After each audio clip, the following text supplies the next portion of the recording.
अभिवादन स्वीकार कीजिए। मैं हूं नदीम अहमद और आप देख रहे हैं एक कदम न्यूज।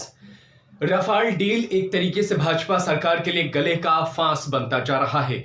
एक और जहां भारतीय जनता पार्टी इसे देशभक्ति, राष्ट्रहित और देश के लिए किए गए एक स्वर्णिम अक्षर के इतिहास के रूप में देखती है कि उन्होंने रफाल जैसे ताकतवर विमान भारत को दिलाए, तो दूसरी तरफ एक के बाद एक दलाली की खबरें रफाल डील को दागदार कर रही हैं। जब से फ्रांस की मीडिया ने इस पूरे मामले में दलाली की बात की है, इसकी खबर चलाई, इसके बाद से हिंदुस्तान की सियासत में उबाल देखने को मिल रहा है। इसे जैसे ही भारत की कांग्रेस पार्टी को पता चला, उसने प्रदर्शन करने लगी और वो इस पूरे मसले पर अब सरकार से जवाब मांगने और इस्तीफा मांगने का काम करने लगे। तो दूसरी तरफ मोदी सरकार रफाल डील के बीच अब एक बार फिर से सुप्रीम कोर्ट के एंट्री करने की बड़ी खबर सामने में आ रही है। ऐसा माना जा रहा है कि अगले हफ्ते तक इस पूरे मसले पर सुप्रीम कोर्ट भी दखल दे सकता है।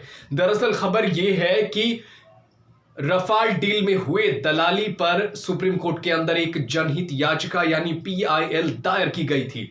मनोहर लाल शर्मा नाम के व्यक्ति की तरफ से यह PIL दाखिल की गई है, जिसमें कहा गया है कि रफाल डील में एक बहुत बड़ी साजिश हुई है, इसमें बहुत बड़ा घोटाला हुआ है और इसी देश के कुछ लोग, कुछ बिचौलियों ने इसमें अरबों रुपए की दलाली की है।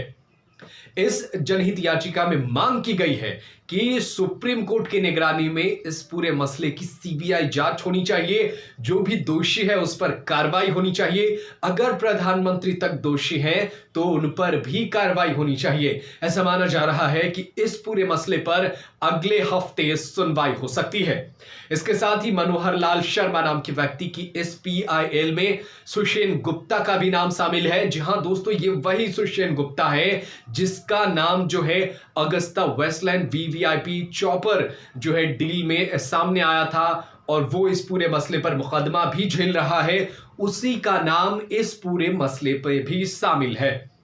ऐसा कहा जा रहा है कि सुषेण गुप्ता ये वही शख्स है जिसने रक्षा मंत्रालय के कुछ कागजात को जो है दसा एविएशन के कुछ पार्टनर्स के साथ शेयर किया था, जिससे दसॉ एविएशन को भारत की नीतियों के बारे में जानकारी मिल गई थी, जिससे भारत का ये सौदा आसान हो गया था।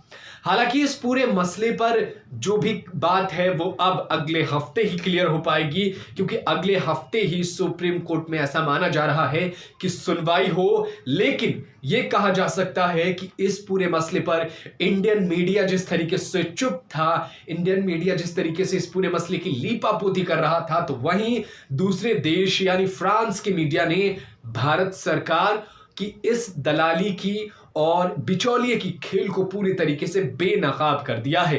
अब देखना होगा कि अगले हफ्ते सुप्रीम कोर्ट इस पूरे मसले पर क्या सुनवाई करने वाला है। वहीं अगर आपको बड़ी अपडेट से रूबरू करा दे कि इससे पहले भी सुप्रीम कोर्ट में यह पूरी तरीके से मसला गया था, जहां सुप्रीम कोर्ट ने आंतरिक मसला बताते हुए अकेले जो है चीफ जस्टिस ने इस पूरे मसले को देखते हुए इसे रफा दफा कर दिया था। लेकिन अगर दोबारा PIL दाखिल हुई है तो क्या सवाल ये है कि नए जो जज होंगे, नई जो सुप्रीम कोर्ट की नीति जज है, क्या वो इसे दोबारा इस पर सुनवाई करेंगे? क्या इसे वो दोबारा एक्सेप्ट करेंगे? क्या वो इस पूरे मसले पर जो है वो एक तरीके से निष्पक्ष CBI जांच सुप्रीम कोर्ट के जजों के अंदर में रखते हुए क्या करने की इजाजत देंगे? क्या लगता है आपको, क्या होगा इस पूरे मसले पर? आप हमें कमेंट करके जरूर बताइएगा। देश और दुनिया की तमाम बड़ी खबरों को देखने के लिए आप यूं ही बने रहिए एक कदम न्यूज के साथ। हम लगातार आपको अपडेट देते रहेंगे। फिलहाल इस एपिसोड में इतना ही। मुझे दीजिए इजाजत।